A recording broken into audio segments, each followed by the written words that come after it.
The house on Grosvenor Square had always been beautiful in the way that tombs are beautiful, impeccably maintained, coldly elegant, and utterly devoid of warmth. Its windows caught the afternoon light with practiced perfection, reflecting nothing of what transpired within those walls. To the passers-by who occasionally glanced up at its pristine facade, it was simply another residence of quality, indistinguishable from the dozens of other fine homes that lined that fashionable London street. They could not have known that within those walls a young woman existed in a state of perpetual erasure. Rowena Calder had learned the art of invisibility not by choice, but by necessity. At 23, she possessed the kind of quiet beauty that might have turned heads in any ballroom had she ever been permitted to enter one. Her dark hair held a natural wave that caught the light when she moved, and her eyes, a peculiar shade of amber that seemed to shift between gold and brown depending on her mood, held an intelligence that years of isolation had only sharpened. But these qualities meant nothing when no one beyond the household staff ever laid eyes upon her. Her father, the late Thomas Calder, had been a gentleman of modest fortune and impeccable character. His death 5 years prior had delivered Rowena into the guardianship of his widow, the woman who had become Lady Agatha Whitmore upon her subsequent marriage to Lord Edmund Whitmore. That union had elevated Agatha's social standing considerably, transforming her from the wife of a respectable gentleman into the spouse of a baron with connections to some of London's most influential families. It had also sealed Rowena's fate. Lady Agatha had calculated her stepdaughter's value with the precision of a merchant weighing gold. Rowena's modest inheritance was enough to warrant control, but not enough to command respect. Her beauty was sufficient to pose a threat to Agatha's own daughters from her new marriage, two insipid girls named Millicent and Cordelia, neither of whom possessed half of Rowena's natural grace or wit. The solution, in Agatha's mind, was elegantly simple: make Rowena disappear without actually disposing of her. The invisibility began gradually. First came the excuses. Rowena was indisposed. Rowena was attending to domestic matters. Rowena preferred the quiet of home to the bustle of society. Then came the systematic removal from guest lists, the declined invitations that Rowena never knew had been extended, the careful orchestration of her absence from every social occasion that might have introduced her to potential suitors or allies. Within a year of her father's death, Rowena had become a ghost in her own life. She occupied the 3rd floor of the Grosvenor Square residence in rooms that had once served as guest quarters. They were comfortable enough. Lady Agatha was not unnecessarily cruel in material matters, but they were positioned as far from the main living areas as possible. When visitors came, Rowena was expected to remain in her rooms. When the family entertained, she ate her meals on a tray delivered by one of the maids.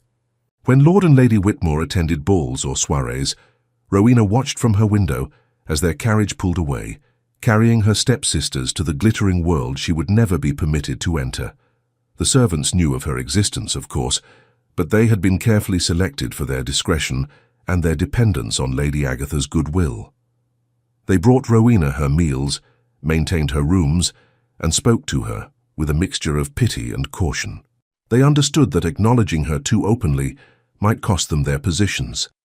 In the carefully constructed hierarchy of the household, Rowena existed in a peculiar limbo, above the servants in birth, below them in freedom. She filled her days with reading, needlework, and the careful cultivation of a dignity that refused to be extinguished. The library, mercifully, had been her father's domain, and Lady Agatha had little interest in books beyond their decorative value.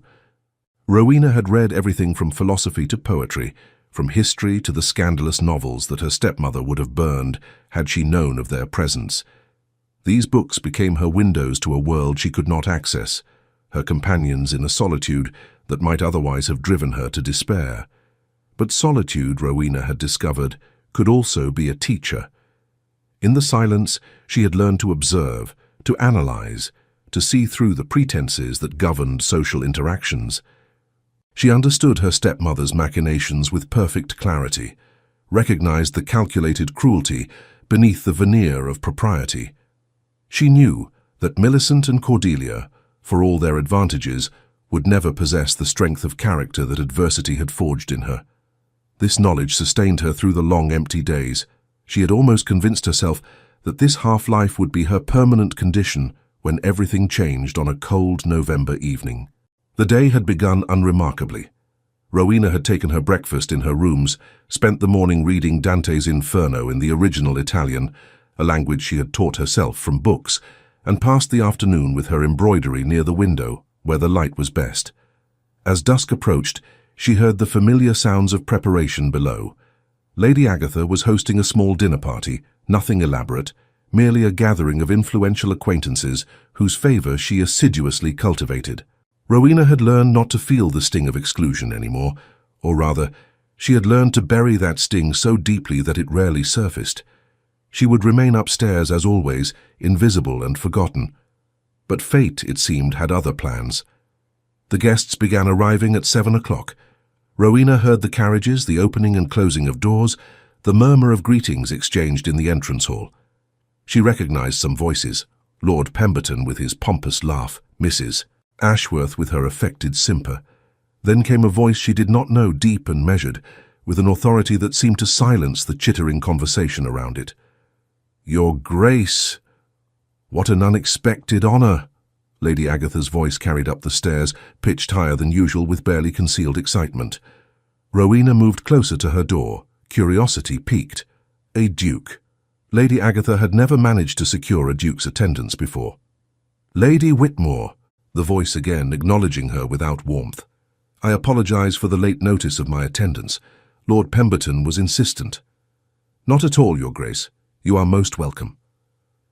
Rowena could picture her stepmother's performance, the practiced smile, the graceful curtsy, the careful calculation of every word and gesture.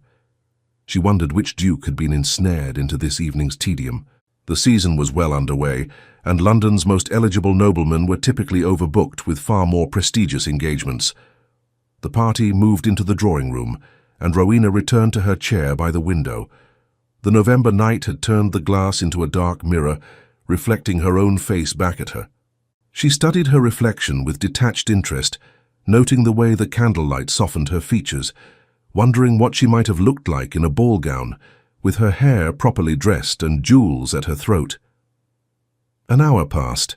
The sounds of dinner filtered up from below, laughter, conversation, the clink of crystal and silver. Rowena had just decided to prepare for bed when she heard something unusual. Footsteps in the hallway outside her rooms, accompanied by voices. "I assure you, Your Grace, there is nothing of interest on this floor." Lady Agatha's voice strained now with an edge of panic poorly concealed. "Merely storage rooms and servants' quarters." "Indeed?" The Duke's voice, closer now, laced with polite skepticism. "How curious. I could have sworn I saw candlelight from one of these windows when my carriage arrived." Rowena's heart began to race. She should extinguish her candles, retreat into darkness, make herself even more invisible than usual. But something, stubbornness perhaps, or simply exhaustion with her own erasure, kept her frozen in place. "The servants, Your Grace. They do keep odd hours." Lady Agatha was practically hissing now. "Servants who read Italian poetry." The Duke's tone carried a note of amusement. "I saw the book quite clearly through the window. Dante, unless I'm mistaken." Before Lady Agatha could respond, footsteps approached Rowena's door. She stood, her hands clenched at her sides, her pulse thundering in her ears. The door opened. The man who entered was not what she had expected. Dukes, in her limited experience, gleaned from books and overheard conversations, were supposed to be either elderly and pompous or young and dissolute. Eldwin Harrowick, the Duke of Thornfield, was neither. He was perhaps 35, with the kind of austere handsomeness that commanded attention rather than invited it. His features were sharply defined: high cheekbones, a strong jaw, a mouth that looked unaccustomed to smiling. His eyes were the colour of slate, and they possessed an intensity that made Rowena feel as though he could see directly through her skin to the thoughts beneath. His dark hair was streaked with premature silver at the temples, and he carried himself with the absolute certainty of a man who had never been denied anything he truly wanted. He was also, Rowena knew without being told, the most dangerous man in London. She had heard whispers of the Duke of Thornfield, even in her isolation.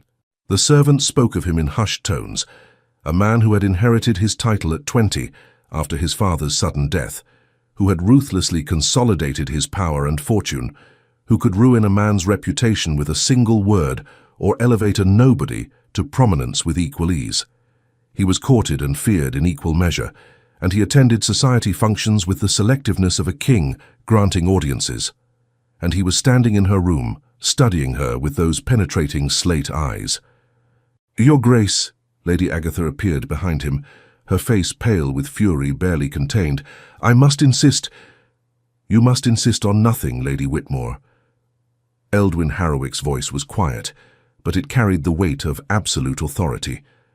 "I find myself curious about this young lady whom you failed to introduce, despite her obvious residence in your home." Rowena found her voice, surprised by its steadiness. "I am Rowena Calder, Your Grace." She executed a curtsy with the grace her mother had taught her years ago, before death had claimed her. "Forgive the intrusion upon your evening." One of his eyebrows rose fractionally. "The intrusion appears to be mine, Miss Calder. I was unaware that Lord Whitmore's household included a daughter of reading age, beyond the two young ladies currently terrifying my dining companions with their conversation." Despite everything, Rowena felt a smile tug at her lips. Millicent and Cordelia were indeed tedious conversationalists. "Stepdaughter, Your Grace," Lady Agatha interjected, her voice sharp. "From my first marriage. Rowena prefers the quiet of her rooms to society. She is of a decidedly scholarly disposition." "How fascinating!" The Duke's gaze never left Rowena's face. "And does this scholarly disposition extend to Italian literature? I noticed Dante by your window." "It does, Your Grace, along with French, some Greek, and a smattering of Spanish."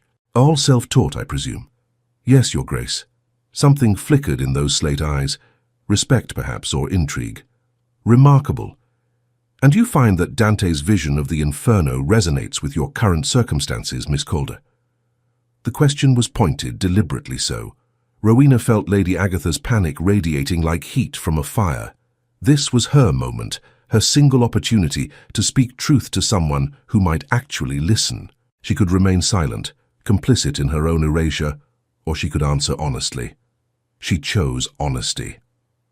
"I find, Your Grace, that Dante understood the nature of imprisonment quite well. The deepest circles of hell are reserved not for those who sin from passion, but for those who betray trust and manipulate others for personal gain." The silence that followed was absolute. Lady Agatha had gone rigid, her face a mask of barely controlled rage. Lord Whitmore, who had appeared in the hallway behind his wife, looked confused and uncomfortable. The Duke's expression remained impassive, but Rowena could have sworn she saw approval flash across his features. "A perceptive reading, Miss Calder. I wonder that you've been denied the opportunity to share such insights in broader company." "Your Grace, if you would return to the dining room," Lady Agatha began. "I find I've lost my appetite for this particular gathering, Lady Whitmore." Eldwin Harrowick turned to face her fully, and even Rowena felt the chill of his displeasure. "Tell me, how long has Miss Calder been residing in your household?" 5 years, Your Grace, since her father's passing." 5 years? And in that time, she has never been presented to society? Never attended a single ball or soirée? "As I mentioned, she prefers—" "What you mentioned, madam, was a convenient fiction." The Duke's voice could have frozen water. "What I observe is a young woman of quality, education and evident grace, who has been systematically hidden from society for reasons I can only assume serve your interests rather than hers." Lord Whitmore cleared his throat. "Your Grace, surely this is a family matter." "It becomes my matter when I discover such circumstances under my observation."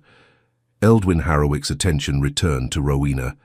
"Miss Calder, I find myself in need of an intelligent conversationalist for Lady Rothermere's ball tomorrow evening. Would you do me the honor of attending as my guest?" Rowena's breath caught. Lady Rothermere's ball was one of the season's most prestigious events. An invitation from the Duke of Thornfield was tantamount to a royal decree. "Your Grace, I cannot possibly—" Lady Agatha's voice had risen to a near shriek. "The question, Lady Whitmore, was not addressed to you." The Duke's gaze remained fixed on Rowena. "Miss Calder?" A thousand thoughts raced through Rowena's mind. Lady Agatha would make her life unbearable if she accepted, but her life was already unbearable. This might be her only chance to escape the shadows, to be seen, to exist as something more than a ghost in her own existence. "I would be honored, Your Grace." "Excellent. I shall send my carriage at 8 o'clock tomorrow evening. I trust you have suitable attire." His eyes flickered to Lady Agatha with unmistakable meaning. "She has nothing appropriate for such an occasion," Lady Agatha said through clenched teeth. "Then I shall send my sister's modiste first thing in the morning. Lady Eleanor is approximately Miss Calder's size, and she has more gowns than one woman could wear in a lifetime." He turned back to Rowena. "Until tomorrow evening, Miss Calder. I look forward to discussing Dante's other works with you. I find his Paradiso particularly relevant to certain social transformations." With that, he nodded and left the room, his footsteps echoing down the hall with the finality of a judge's gavel. The moment he disappeared, Lady Agatha rounded on Rowena, her face contorted with rage. "How dare you? How dare you speak to His Grace in such a manner? You've embarrassed this family, you ungrateful—" "That will be quite enough, Agatha." Lord Whitmore's voice, rarely assertive, cut through his wife's tirade. "The Duke has extended an invitation. To refuse it would be a far greater embarrassment than anything Rowena has done." Lady Agatha turned on her husband, but whatever she saw in his expression made her close her mouth. Lord Whitmore was a mild man, easily influenced, but he was not a fool. He understood power when he saw it, and the Duke of Thornfield wielded more power than anyone else in London. To openly defy him would be social suicide. "You will attend this ball," Lord Whitmore continued, his eyes on Rowena.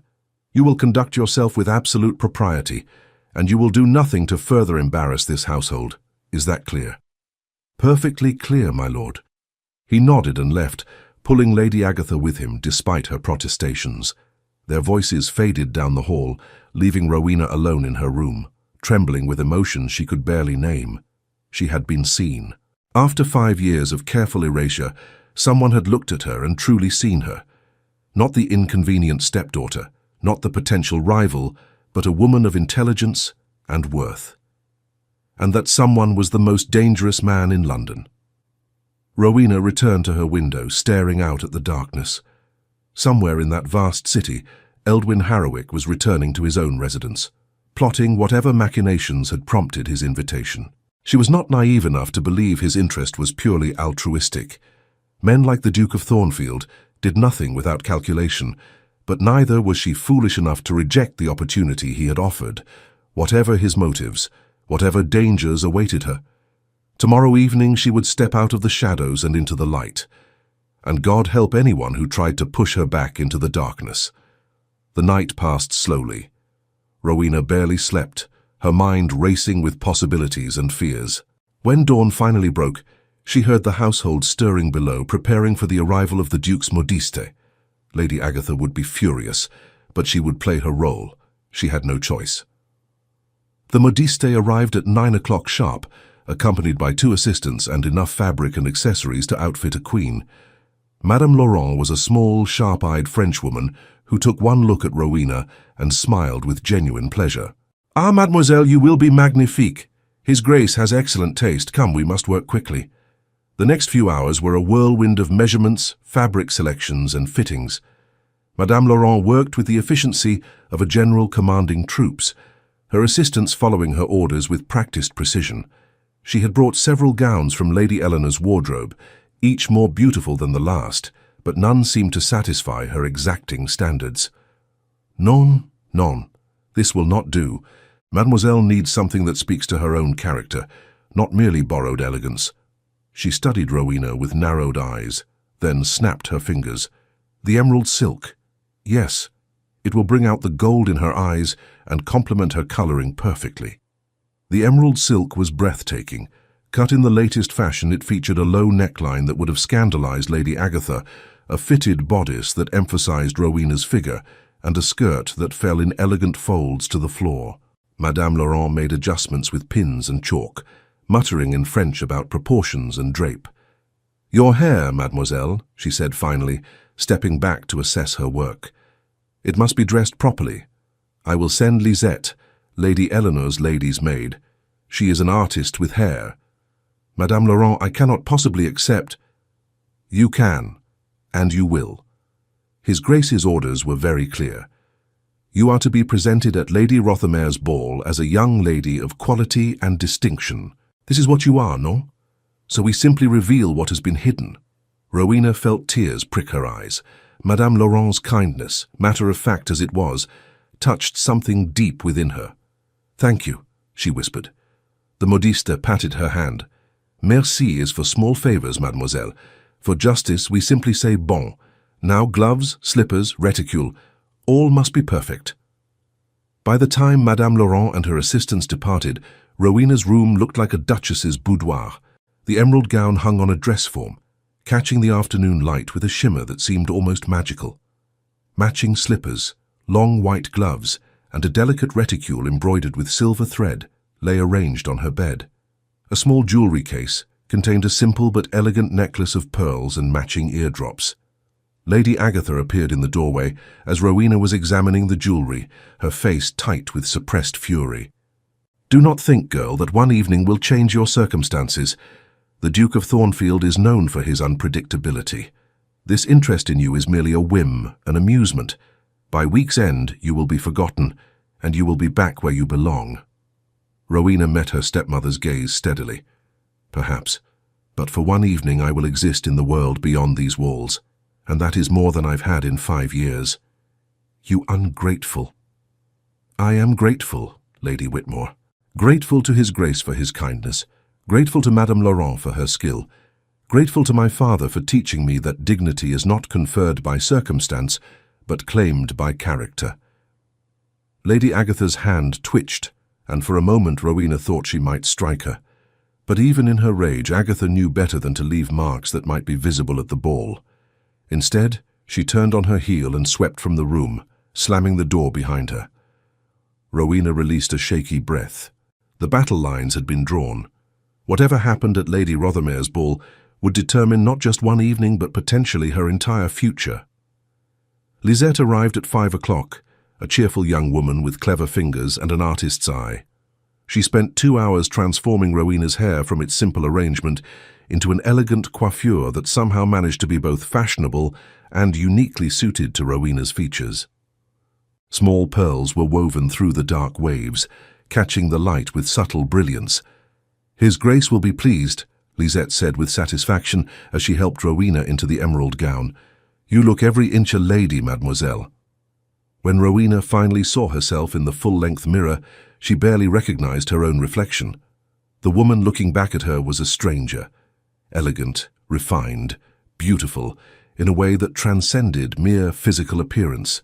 This was what she might have been all along, had Lady Agatha not stolen those years from her. The clock struck 8, and Rowena heard a carriage pull up outside. Her heart began to race. This was it. The moment that would either change everything or change nothing. She descended the stairs slowly, acutely aware that the entire household was watching.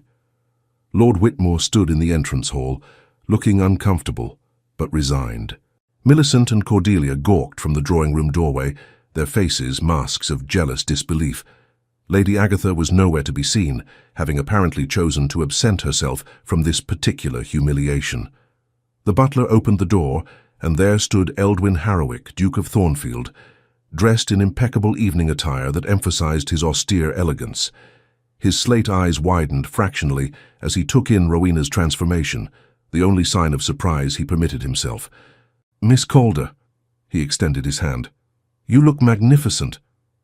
"Thank you, Your Grace. And thank you for your kindness in arranging all of this."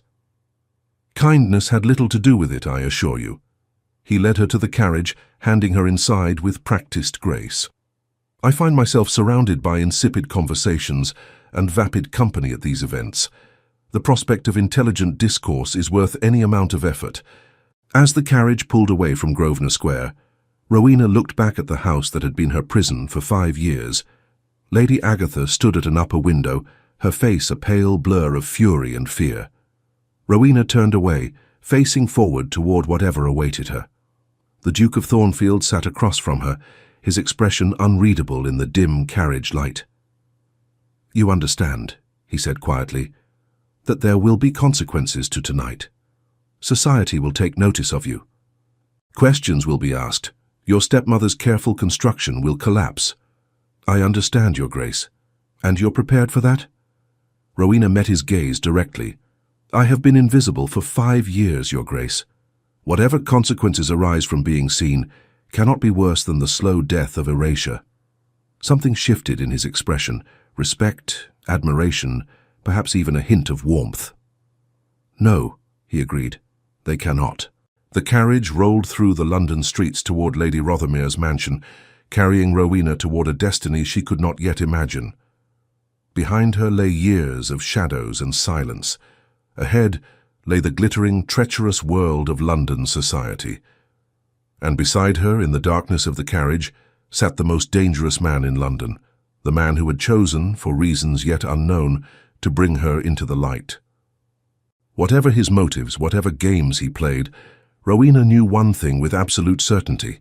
Her life would never be the same again. The shadows had released their hold, and there was no going back. Lady Rothermere's mansion blazed with light, every window a golden rectangle against the November darkness. Carriages lined the street in an elaborate procession, depositing London's most distinguished citizens at the entrance, where footmen in immaculate livery waited to receive them. The sound of music drifted through the night air, accompanied by the murmur of hundreds of conversations blending into a single elegant hum. Rowena's hands trembled slightly in her lap as their carriage joined the queue. The Duke of Thornfield noticed, as he seemed to notice everything, and spoke with unexpected gentleness. Nervousness is natural, Miss Calder, but remember that you have every right to be here. Your father was a gentleman of impeccable character, and you possess accomplishments that would put most of these ladies to shame. They will judge me nonetheless, Your Grace. They will judge you regardless of what you do or say. That is the nature of society. The question is whether you will permit their judgment to define you. He leaned forward slightly, his slate eyes intent. I did not bring you here to watch you shrink into the shadows again. I brought you here to claim what should have been yours all along. Before Rowena could respond, the carriage stopped at the entrance. A footman opened the door, and the Duke descended first, then turned to hand Rowena down. The moment her slippered foot touched the pavement, she felt the weight of dozens of eyes upon her. The whispers began immediately. Who is that with Thornfield? I've never seen her before. My dear, look at that gown, clearly French and recent. But who is she? Eldwin Harrowick offered his arm with the same calm authority he brought to everything, and Rowena took it, lifting her chin in unconscious imitation of his own bearing. They ascended the marble steps together, and she was acutely aware of being the focus of intense scrutiny from everyone they passed. Lady Rothermere herself stood in the receiving line, a formidable woman in her 60s whose approval or disapproval could make or break a social reputation. Her eyes widened fractionally when she saw the Duke approaching with an unknown young woman on his arm. Your Grace, she said, her curiosity barely concealed beneath polite formality. What a pleasure to see you this evening. Lady Rothermere, may I present Miss Rowena Calder? Miss Calder, our gracious hostess, Lady Rothermere. Rowena executed a perfect curtsy, silently blessing her mother's training all those years ago. Lady Rothermere, thank you for your hospitality this evening. Miss Calder. Lady Rothermere's sharp eyes assessed her with the precision of a jeweller examining a stone of uncertain value. I don't believe I've had the pleasure of your acquaintance before. No, my lady. I have been in mourning for my father these past 5 years. The lie came smoothly, born of necessity. It was far more acceptable to claim mourning than to admit she'd been deliberately hidden from society. My condolences on your loss. And your family. I'm not familiar with the Calder name. My father was Thomas Calder, my lady, a gentleman of Hertfordshire. My mother was Catherine Ashford before her marriage. Recognition flickered across Lady Rothermere's face. The Ashford name carried weight, even if Thomas Calder's had not. Ah, yes, I knew your mother slightly. A lovely woman. You have her eyes. Thank you, my lady. Lady Rothermere's expression softened fractionally, which was as close to approval as she typically offered. Well, Miss Calder, I hope you enjoy the evening. And Your Grace, I trust you'll save me a dance later? It would be my honour, Lady Rothermere. They moved into the ballroom and Rowena felt as though she'd stepped into a dream. The room was enormous, its ceiling painted with elaborate frescoes of classical scenes, its walls hung with gilt-framed mirrors that multiplied the candlelight from dozens of crystal chandeliers. Ladies in gowns of every conceivable color swirled across the polished floor in the arms of gentlemen in severe black evening dress. The orchestra occupied a raised platform at one end of the room, their music soaring above the conversation. It was overwhelming and magnificent and utterly foreign to everything Rowena had known for the past 5 years. "Breathe, Miss Calder," the Duke murmured. "You look as though you've forgotten how." She laughed, surprising herself. "I feel as though I've stepped into one of my novels, Your Grace. I'm half convinced I'll wake up in my room to find this was all a dream. I assure you this is quite real, though I'll grant you that society often resembles fiction more than reality." He guided her along the edge of the ballroom, nodding to acquaintances but not stopping. "We're being watched quite intensely. Every gossip in London is trying to determine who you are and what your connection to me might be." "And what should I tell them if asked?" "The truth, as much as it suits you. You are the daughter of Thomas Calder, lately out of mourning, currently residing with your stepmother, Lady Whitmore. I encountered you at a small gathering and found your conversation refreshing enough to extend this invitation." His eyes glinted with something that might have been amusement. "The fact that Lady Whitmore has kept you hidden will become obvious soon enough, but there's no need to volunteer the information." They were interrupted by a jovial voice. "Thornfield! By God, man, I've been looking for you everywhere." Lord Pemberton approached, red-faced and expansive, with a striking young woman on his arm. "May I present my niece, Miss Charlotte Pemberton? Charlotte, this is the Duke of Thornfield, whom I've mentioned." Miss Pemberton was beautiful in the conventional sense, golden hair, blue eyes, porcelain skin, and she gazed at the Duke with poorly concealed interest.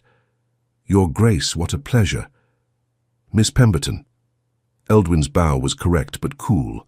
"May I present Miss Rowena Calder? Miss Calder, Lord Pemberton and his niece." Charlotte Pemberton's eyes swept over Rowena with the dismissive assessment of someone secure in her own superiority. "Miss Calder, how lovely. I don't believe we've met before." "No, we have not." Rowena matched her tone precisely, sweet and meaningless. "Miss Calder has been in mourning," the Duke interjected smoothly. "But she is now returned to society, and I'm endeavouring to ensure she enjoys her first ball in quite some time." "How charitable of you, Your Grace." Charlotte's smile didn't reach her eyes. "Though I'm sure Miss Calder appreciates your condescension in taking time from more important acquaintances." The insult was subtle, but unmistakable. Rowena felt anger flash through her, but before she could respond, the Duke's voice cut through the tension like a blade through silk. "I find, Miss Pemberton, that importance is often inversely proportional to one's need to assert it. Miss Calder requires no condescension, as her company is vastly preferable to much of what passes for conversation in these gatherings." He turned to Rowena. "Miss Calder, I believe the next dance is forming. Would you do me the honour?" "I would be delighted, Your Grace." As they walked away, Rowena heard Charlotte's indignant whisper to her uncle. The Duke's expression remained impassive, but she could have sworn she saw satisfaction in the set of his shoulders. "You needn't have defended me quite so forcefully, Your Grace," Rowena said quietly. "I can manage cutting remarks." "I have no doubt. But Miss Pemberton has been attempting to secure my attention for 3 seasons now, and I find her persistence tedious. Your presence provides an excellent excuse to discourage her further efforts." They took their positions for the waltz, and Rowena felt a moment of panic. She had learned the steps from a book and practiced them alone in her room, but she had never actually waltzed with a partner. The Duke must have sensed her hesitation. "Follow my lead, Miss Calder. I promise not to let you stumble." The music began, and his hand settled at her waist with confident precision. For the first few measures, Rowena concentrated intensely on the steps, terrified of making a mistake. But gradually she began to relax into the rhythm, trusting the Duke's guidance. He was an excellent dancer, leading with subtle pressure that made the complicated movements feel natural. "You're doing beautifully," he said, "for someone who learned from books." "How did you know?" "Your focus is entirely on technique rather than performance. It's the mark of self-teaching." He spun her through a turn with effortless grace. "But you have natural ability. With practice, you'll surpass most of the ladies here." They danced in silence for a moment, and Rowena became aware of the whispers surrounding them. Every eye in the ballroom seemed fixed on their partnership. The Duke of Thornfield rarely danced, and never with unknown young ladies of uncertain provenance. "You're causing quite the scandal, Your Grace," Rowena observed. "Good. Society thrives on scandal. Without it, these gatherings would be unbearably dull." He met her eyes directly. "Besides, I have my own reasons for ensuring you're noticed." "And what reasons might those be?" "In time, Miss Calder. For now, simply enjoy the evening." The waltz ended, and the Duke escorted her from the floor. Immediately, they were surrounded by curious acquaintances, all eager to be introduced to the mysterious young woman who had captured the Duke's attention. Rowena found herself swept into a whirlwind of conversations, each more exhausting than the last. There was Lady Ashworth, who had known Rowena's mother and expressed elaborate condolences. There was the Honourable Mr. Fitzwilliam, who asked her to dance and proceeded to bore her with stories of his hunting exploits.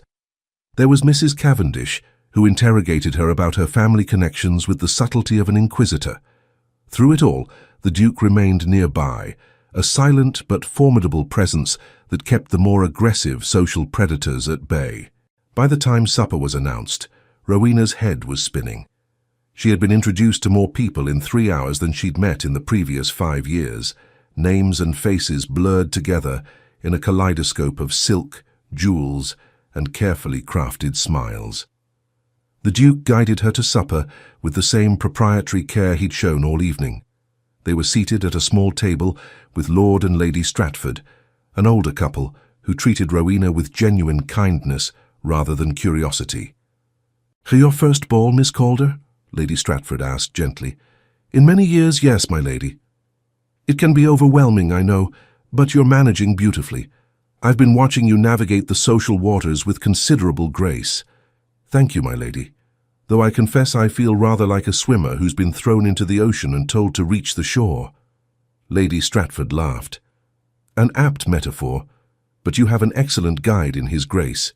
There's no one better positioned to ensure your safe arrival." Rowena glanced at the Duke, who was engaged in conversation with Lord Stratford about some political matter. She wondered again at his motives. Men like Eldwin Harrowick did nothing without purpose, and she could not believe that his interest in her was purely humanitarian.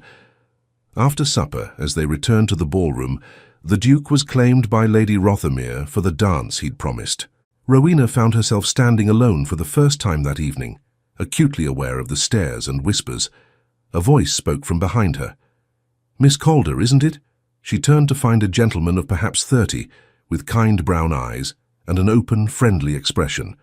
"Yes, sir." "Edmund Waverley, at your service. I'm a friend of Thornfield's, though he'd probably dispute the term friend." He smiled. He prefers acquaintance or occasional associate. Despite her nervousness, Rowena found herself smiling back. He does seem to prefer precision in language. "Among other things, would you care to dance? I promise to be less tedious than Fitzwilliam was. I saw your expression during his hunting stories. You have an excellent talent for concealing boredom." "You were watching me?" "Everyone was watching you, Miss Calder. You arrived on Thornfield's arm, which is news enough. The fact that he's barely left your side all evening is unprecedented." They took their positions for a country dance, and Rowena found Edmund Waverley to be an easy companion. He made her laugh with witty observations about the other guests and asked intelligent questions about her interests without prying into her personal circumstances. "You read Italian, I understand," he said, as they came together in the dance. "I do. How did you know?" "Thornfield mentioned it." He was quite impressed, which is saying something. He's not easily impressed. "And you, Mr. Waverley? What are your accomplishments?" "Nothing so elevated as Italian literature, I'm afraid. I dabble in architecture and spend far too much time arguing with Thornfield about political philosophy. He's a Tory to his bones, and I'm decidedly more progressive in my views." "How do you manage to remain friends if you disagree so fundamentally?" "Because Thornfield, for all his austere exterior, respects genuine conviction. He'd rather argue with someone who holds opposing views sincerely than agree with someone who simply echoes his opinions. Edmund smiled. Besides, I think he finds most of society boring. At least I provide entertainment. The dance ended, and Edmund returned her to the edge of the ballroom. The Duke reappeared moments later, his expression unreadable as he assessed Edmund. "Waverley, I see you've been entertaining Miss Calder in my absence." "Someone had to, Thornfield. You can't monopolize the most interesting woman at the ball all evening." Edmund bowed to Rowena. "Miss Calder, it's been a pleasure. I hope we'll meet again soon." As Edmund walked away, the Duke turned to Rowena. "I hope Waverley wasn't too forward." "Not at all. He was quite charming." The Duke's tone suggested skepticism. "Waverley's charm is legendary, and frequently deployed with ulterior motives, as opposed to your own motives, Your Grace, which are entirely transparent." For the first time that evening, Eldwin Harrowick actually smiled, a genuine expression that transformed his austere features into something almost approachable. "Touché, Miss Calder. I see that your time in isolation has not dulled your wit." "On the contrary, Your Grace. Isolation provided excellent opportunity for sharpening it." They were interrupted by the arrival of Lady Agatha and Lord Whitmore, accompanied by Millicent and Cordelia. Rowena felt her stomach tighten. She had known this confrontation was inevitable, but she had hoped to delay it until after the ball. "Your Grace." Lady Agatha's curtsy was perfect, her smile fixed. "How delightful to see you again. I trust Rowena has not been too much of a burden on your evening?" "On the contrary, Lady Whitmore.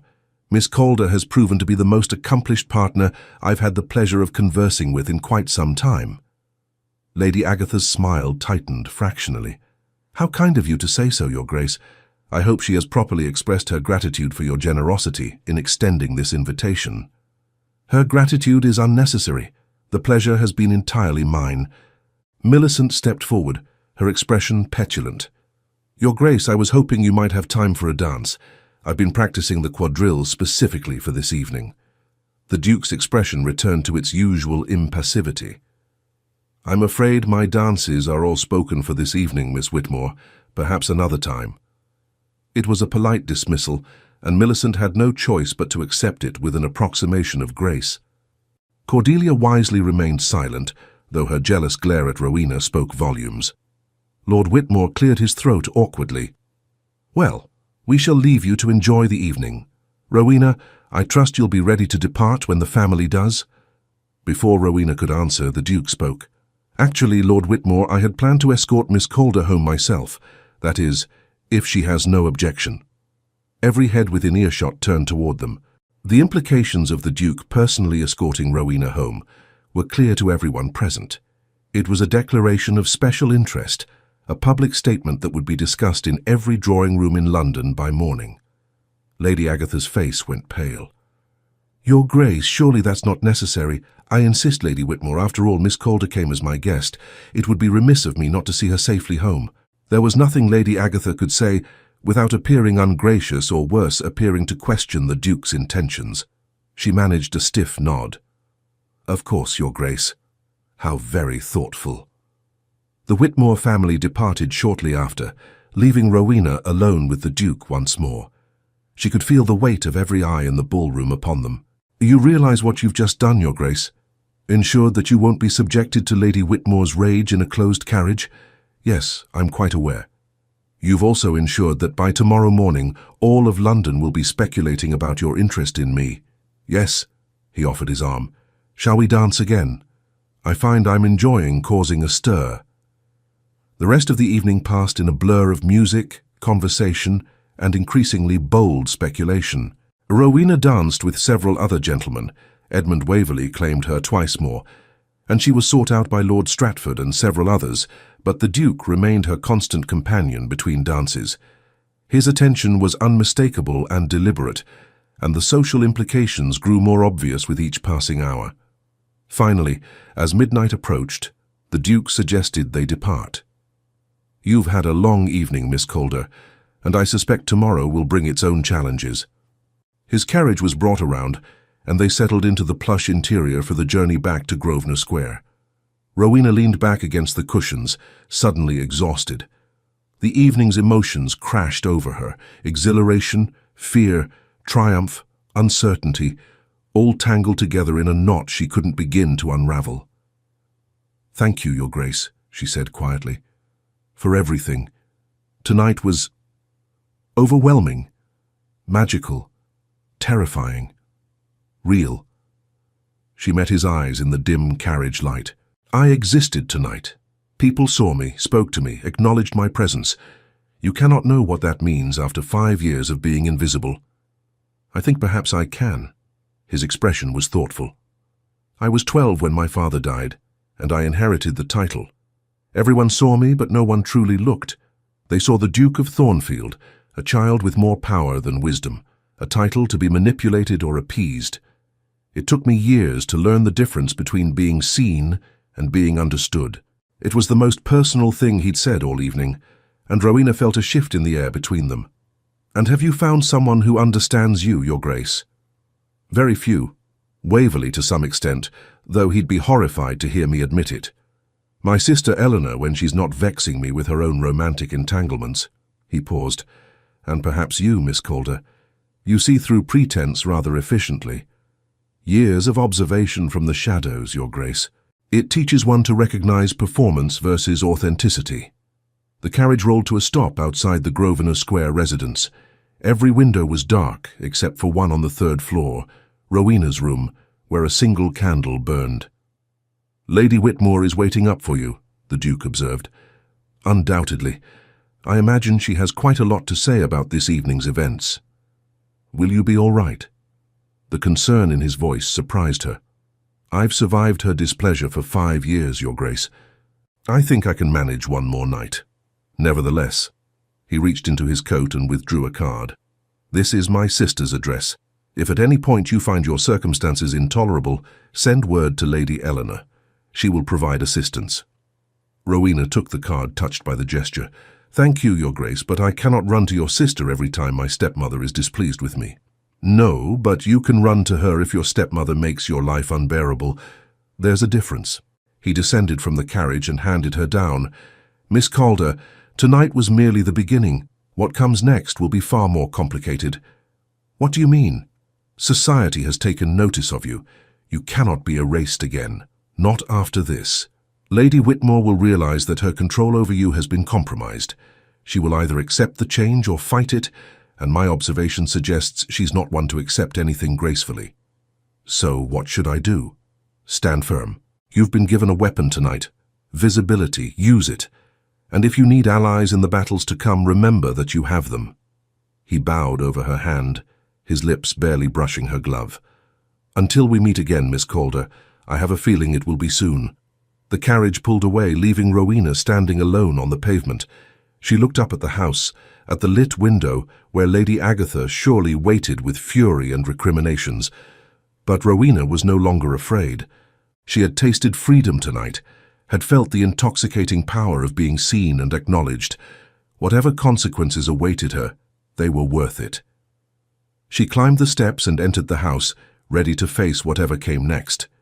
The shadows had released her, and she would not return to them willingly. Part 3. Expanded version. The confrontation Rowena expected that night never came. When she entered the house, the hallway was empty, silent except for the ticking of the grandfather clock. She climbed the stairs to her room, every muscle tense with anticipation, but no one emerged to block her path.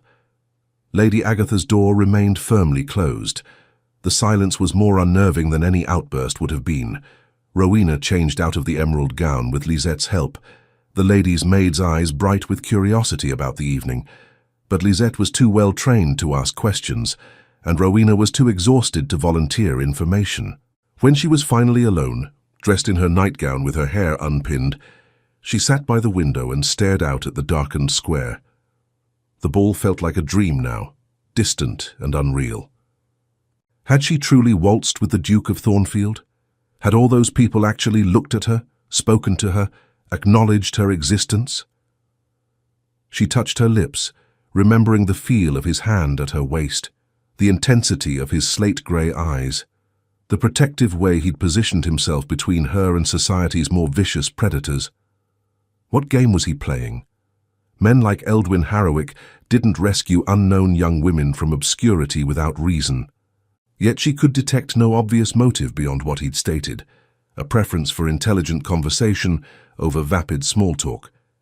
It seemed insufficient explanation for the social risk he'd taken by championing her so publicly. Sleep, when it finally came, was restless and filled with fragmented dreams of candlelight and music. She woke late the next morning to find a note slipped under her door. The handwriting was unfamiliar, elegant and precise. Miss Calder, my brother has informed me of your circumstances.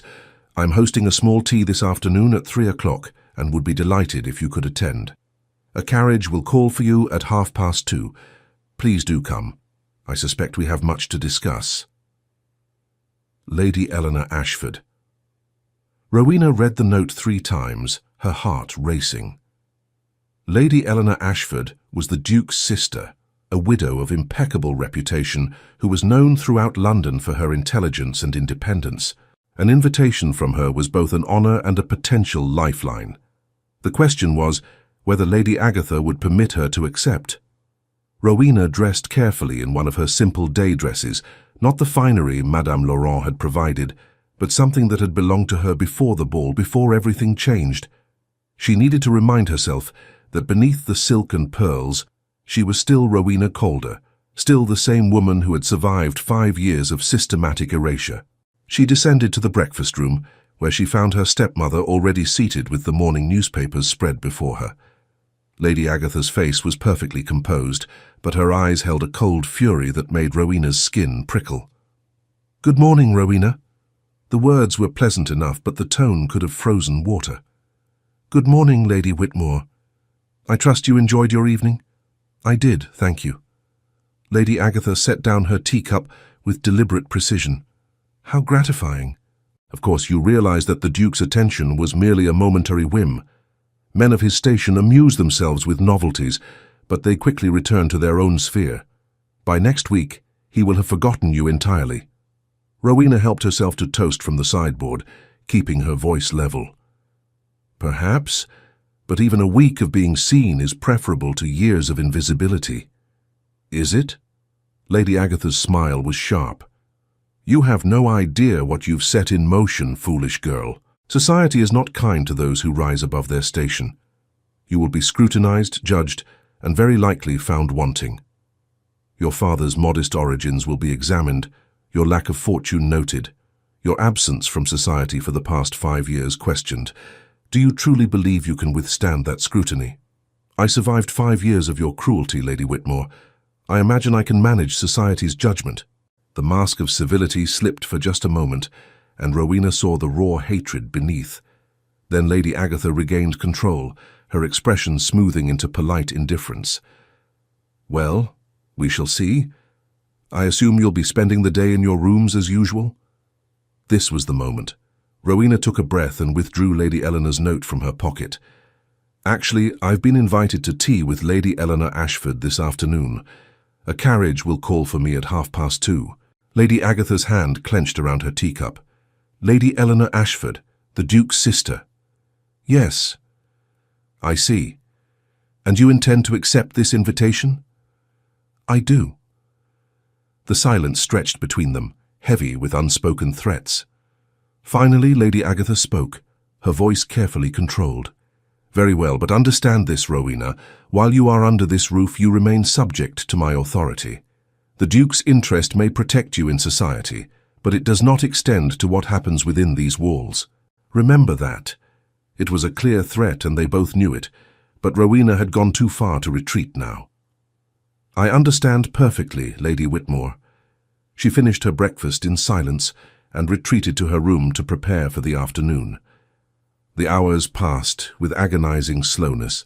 Rowena tried to read, but the words blurred on the page. She attempted needlework, but her hands trembled too much to manage the delicate stitches. Finally, she simply sat by the window, watching the street below and trying to calm the nervous flutter in her chest.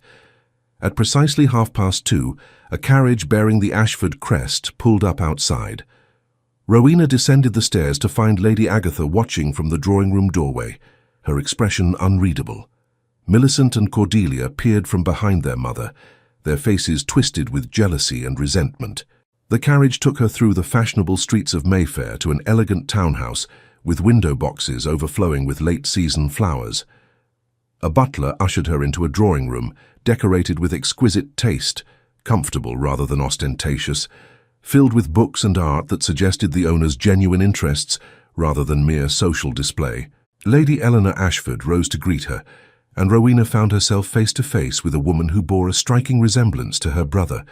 The same slate-grey eyes, the same aristocratic features, but softened by warmth and genuine welcome. "Miss Calder, how delightful to finally meet you. Eldwin has spoken of nothing else since last night." Lady Eleanor took both of Rowena's hands in hers, her smile radiant. "Please sit. We have so much to discuss, and I want to hear everything." Over tea and delicate pastries, Rowena found herself telling Lady Eleanor the truth about her circumstances, the years of isolation, Lady Agatha's calculated cruelty, the systematic erasure of her existence from society. The words poured out of her in a torrent she couldn't control, 5 years of silence finally breaking open. Lady Eleanor listened with growing outrage, her teacup forgotten in her lap. "That woman should be horsewhipped," she declared when Rowena finished. "To hide you away like that? To deny you your rightful place in society, it's monstrous. Absolutely monstrous. And your stepsisters, those insipid girls, being paraded about while you were locked away like some shameful secret." "Your brother seems to think I can reclaim what was taken from me," Rowena said quietly, "but I'm not certain how, or even if it's truly possible. Society has rules, expectations. I've been absent for so long that I barely know how to navigate their world." "Then we shall teach you, not the false rules that govern superficial interactions, but the real mechanisms of power and influence." Lady Eleanor leaned forward, her expression intense. "Society is not as rigid as it appears, Miss Calder. It bends for those who understand how to apply pressure in the right places, and with Eldwin's support and mine, you'll have all the leverage you need. But I must ask, Miss Calder, what do you want? Not what others want for you, but what you truly desire for yourself." No one had ever asked Rowena that question before. She sat in silence for a long moment, truly considering. What did she want? Freedom, certainly. Recognition, undoubtedly. But beyond that? "I want freedom," she said finally. "Freedom to make my own choices, to live my own life, to be seen and acknowledged as a person of worth. I don't need wealth or a grand marriage or social prominence for its own sake. I simply want the right to exist on my own terms, to use my mind, to contribute something meaningful to the world rather than being decorative or invisible." "Then we shall ensure you have it." Lady Eleanor's smile was fierce. "Starting today, you'll attend the theatre with me tomorrow evening. I have a box, and we'll make certain you're seen by everyone who matters. Then there's the Hartley musicale on Thursday, and Lady Ashworth's garden party on Saturday, and the Pemberton dinner next Tuesday. We'll fill your calendar so completely that Lady Whitmore won't have time to interfere or undermine you." "But why would you do this for me? We've only just met." "Because Eldwin asked me to, and I trust my brother's judgment implicitly. He's never been wrong about people, not once. Also because I've seen what society can do to women who lack protection and advocacy. My own marriage was arranged without my consent when I was 18 to a man 30 years my senior. He was kind enough in his way, but I had no choice in the matter, no voice in determining my own future." Lady Eleanor's expression softened with old pain. "I know what it is to lack control over one's own destiny, Miss Calder. I wouldn't wish that powerlessness on anyone." Rowena felt tears prick her eyes. After so many years of isolation and cruelty, this unexpected kindness threatened to overwhelm her defenses. "Thank you, Lady Eleanor. I don't know how to repay such generosity." "Nonsense. No repayment is necessary. Simply promise me you'll stand firm against whatever Lady Whitmore attempts. She'll try to undermine you, to convince you that you don't belong in society, that you're reaching above your station. Don't believe her lies." The afternoon passed quickly in pleasant conversation. Lady Eleanor was intelligent, witty, and refreshingly direct. She spoke candidly about her brother, painting a picture of a man who was far more complex than his austere public persona suggested. Eldwin learned early that showing emotion was perceived as weakness, she explained, pouring more tea. Our father was a cold, calculating man who valued power above all else. He saw affection as a liability, compassion as foolishness. When he died and Eldwin inherited at such a young age, the vultures descended immediately. Other nobles tried to manipulate him, to control his fortune and influence, to marry him off to their daughters for their own gain. He survived by becoming harder, more calculating, more impenetrable than anyone around him. "But he's not truly cold, is he?" Rowena asked softly. "No. Beneath that icy exterior is a man of deep conviction and surprising compassion. He simply chooses very carefully who sees that side of him." Lady Eleanor smiled knowingly. "The fact that he's chosen to reveal it to you is significant, Miss Calder. My brother does nothing by half measures. If he's decided to champion your cause, he will see it through to the end, regardless of what obstacles emerge." When Rowena finally returned to Grosvenor Square that evening, she found the household in turmoil. Invitations had begun arriving, not just one or two, but dozens. Word of her appearance at Lady Rothermere's ball had spread through London's social circles with remarkable speed, and suddenly everyone wanted to meet the mysterious young woman who had captured the Duke of Thornfield's attention.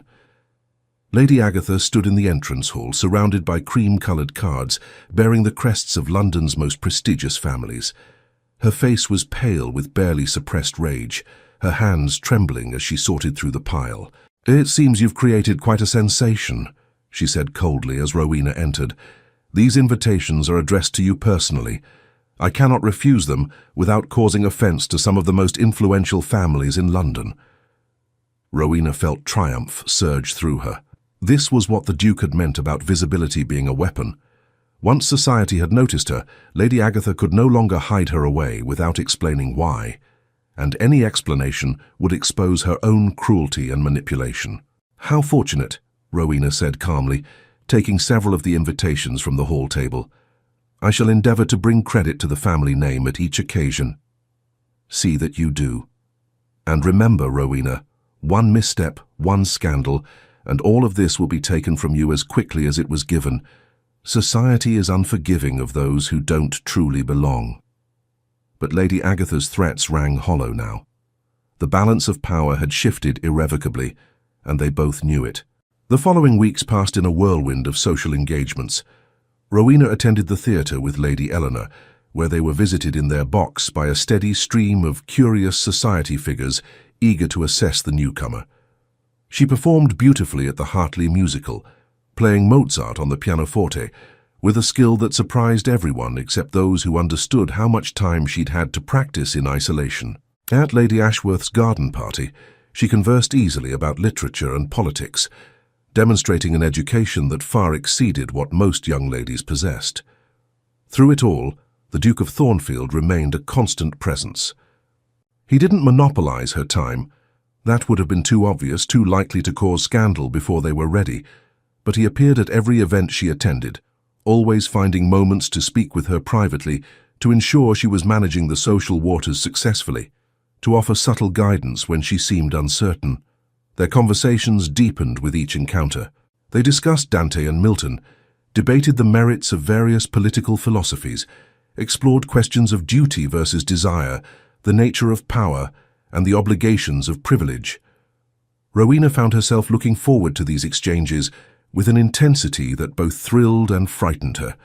She had never met anyone whose mind matched hers so perfectly, whose observations were so sharp, whose silences were as meaningful as his words. She was, she realized with growing alarm, falling in love with him. It was foolish, dangerous, almost certainly doomed. The Duke of Thornfield was one of England's most powerful men, courted by every ambitious family with marriageable daughters. She was nobody, a gentleman's daughter with no fortune, no connections beyond what he had provided, no claim to his world beyond his temporary patronage. When his interest inevitably waned, she would be left alone again, but this time with the far worse pain of having tasted something she could never truly possess. But her heart, it seemed, had no interest in logic or self-preservation. One evening, At a ball hosted by the Duchess of Pembroke, Rowena found herself alone on a terrace overlooking moonlit gardens. She had escaped the crowded ballroom for a moment of quiet, needing to gather her thoughts away from the constant performance society demanded. The music drifted through the open doors behind her, a waltz she recognized, and she closed her eyes against the sudden ache of longing. She didn't hear him approach, but suddenly the Duke was there beside her, his presence as solid and reassuring as stone. "You're managing remarkably well," he said without preamble. "Society has embraced you far more quickly than I anticipated. You've become quite the sensation. Thanks to you and Lady Eleanor. Without your sponsorship, I would still be invisible." Sponsorship can open doors, Miss Calder, but it cannot create the qualities that make people want to keep those doors open. Your intelligence, your grace, your refusal to be diminished by circumstance, these are what have secured your place, not my influence. She turned to face him, emboldened by the darkness and the privacy of the terrace. "Why did you do it, Your Grace, truly? I still don't understand what prompted you to intervene in my circumstances. You could have walked away from that dinner party and forgotten you'd ever seen me." He was silent for a long moment, his eyes fixed on the gardens below. When he finally spoke, his voice was low and intense. "Because I saw myself in you, Miss Calder. Not the circumstances, but the core of it. The sense of being trapped by others' expectations and manipulations, of having your true self hidden behind layers of pretense and protection. I spent years learning to wield power in a world that wanted to control me for their own purposes. You spent years maintaining your dignity in a world that wanted to erase you entirely. I recognized that strength, that refusal to be broken. And I thought perhaps you deserved the opportunity to exercise it in a broader arena. That's all. No." He turned to face her fully, and the intensity in his slate-grey eyes made her breath catch. "That's not all. From the moment I saw you in that room, surrounded by books and defiance, refusing to be cowed by your stepmother's fury, I was captivated. You were nothing like the simpering debutantes and calculating social climbers I'm subjected to endlessly. You were real, Miss Calder, genuine in a way that is exceedingly rare in my world, and I found myself wanting more of that reality, more of you." Her heart was racing now, her hands trembling where they gripped the terrace balustrade. "Your Grace, Eldwin. My name is Eldwin, and I would very much like to hear you say it without titles or formality between us. Eldwin." The name felt intimate on her tongue, a bridge across the vast distance between their stations, their worlds. He stepped closer, and Rowena could feel the heat radiating from him despite the cool evening air. "I'm not a man who acts impulsively, Rowena. Everything I do is calculated, measured, strategic. I've built my life on careful planning and the ruthless pursuit of specific goals. But from the moment I met you, strategy has warred with something far more primitive and powerful. I find myself thinking of you constantly. Your wit, your courage, the way you refuse to be diminished despite everything that's been done to you, the light in your eyes when you discuss ideas that excite you. What are you saying?" She barely recognized her own voice, breathless and uncertain. "I'm saying that I brought you into society with the intention of giving you freedom and opportunity, of righting an injustice I'd accidentally discovered. But somewhere along the way, my motives became far more selfish. I want you visible not just for your sake, but for mine. I want the right to stand beside you publicly, to claim your time and attention, to make it clear to every man in London that you are not available for their pursuit. Because you want me for yourself." Yes. The single word was weighted with absolute certainty. "I want you for myself, Rowena Calder. Not as a mistress or a temporary amusement, but as my wife, as the Duchess of Thornfield, as my partner in all things." The world seemed to tilt beneath her feet. "That's impossible." "Why?" "Because I'm nobody. A gentleman's daughter with no fortune, no connections beyond what you've given me, no claim to the kind of life you're describing. Society will never accept it. They'll say you married beneath you, that I trapped you somehow, that I'm a fortune hunter who manipulated. Let them say what they wish. I've never cared for society's opinion, and I don't intend to start now." He took her hands in his, and Rowena felt the warmth of his touch even through her gloves. "I'm asking you, Rowena, will you marry me? Will you stand beside me, not as decoration or social obligation, but as my partner, my equal, my choice? Will you bring your brilliance and strength into my life permanently?" She wanted to say yes. Every fiber of her being yearned to accept, to step into the future he was offering. But doubt held her back. Years of manipulation making her question even genuine feeling. How can I be certain this is real? How do I know this isn't just another form of manipulation, another powerful person using me for their own purposes? You can't be certain, not completely. That's the nature of trust, Rowena. It requires a leap of faith, a willingness to be vulnerable. His grip on her hands tightened. But I can tell you this. I have never asked another woman to marry me. I have never felt for anyone what I feel for you, and I will spend the rest of my life proving that this choice was the right one for both of us. I will value your mind, respect your opinions, support your ambitions. You will never be invisible again, never be silenced or diminished, I swear it. Rowena looked into his eyes and saw truth there, raw, vulnerable, unmistakable. This man who had armored himself against the world was opening that armor for her, offering her the one thing he guarded most carefully, his heart. "Yes," she whispered. "Yes, I'll marry you, Eldwin." He smiled then, a genuine expression of joy that transformed his entire face from austere to almost boyish. Thank God. I was prepared to argue my case all evening if necessary. I had at least a dozen more persuasive points ready. That won't be required, though I reserve the right to argue with you about other matters in the future. I would be disappointed if you didn't. He raised her hands to his lips, kissing each one through the glove with reverent tenderness. We should return to the ballroom and make the announcement before someone discovers us here and assumes the worst. Now? Tonight? Why wait? Let society know immediately that you are claimed, protected, beyond their speculation and manipulation. His eyes glinted with something that might have been mischief. Besides, I find I quite enjoy causing scandals where you're concerned.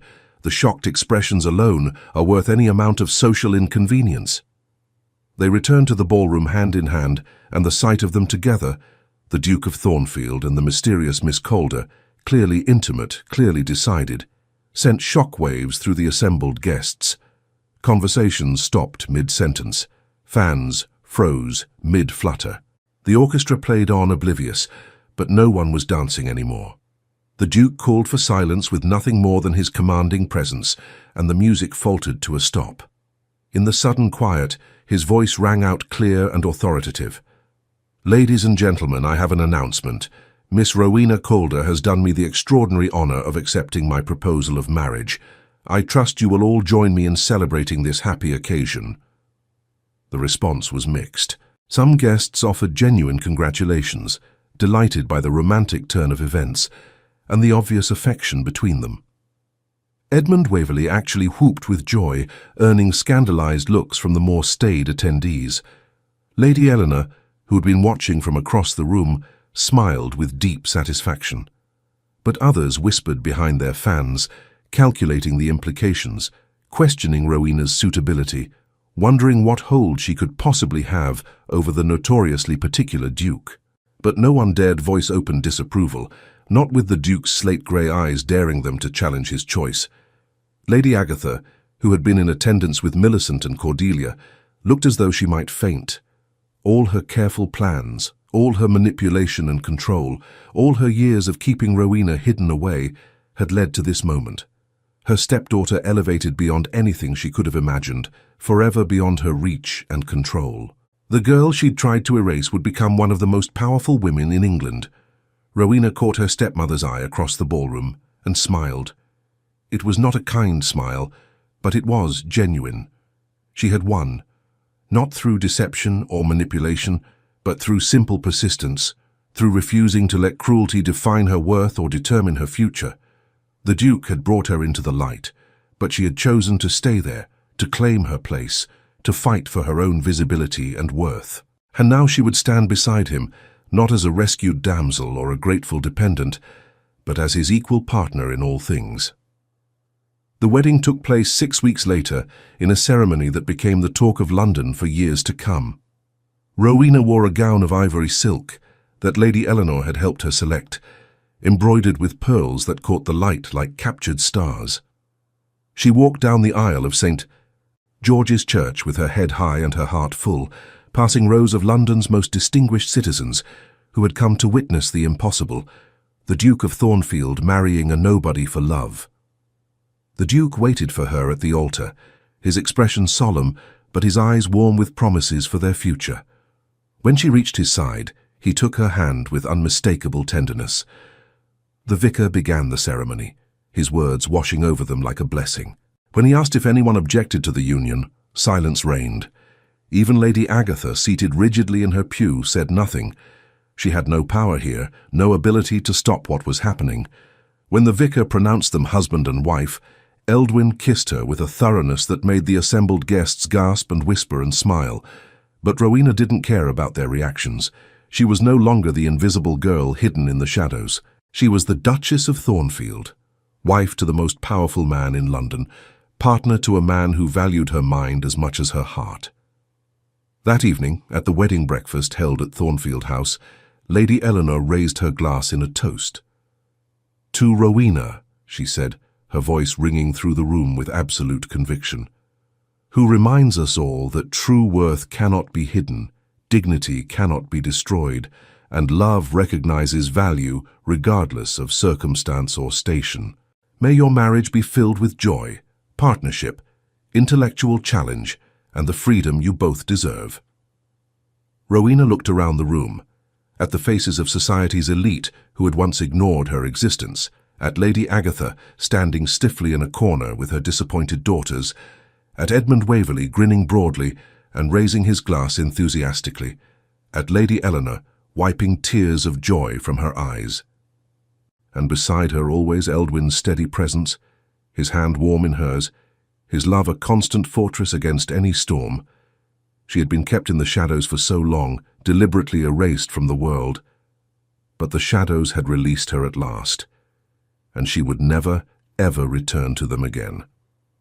Dear listeners, thank you so much for joining us on Rowena and Eldwin's journey from darkness into light, from invisibility to love, from isolation to partnership.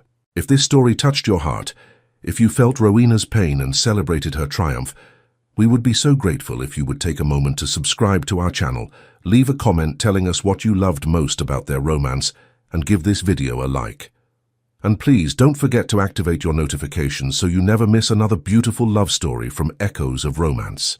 Your support means absolutely everything to us, and it helps us continue bringing you these sweeping tales of love, courage, and triumph over adversity.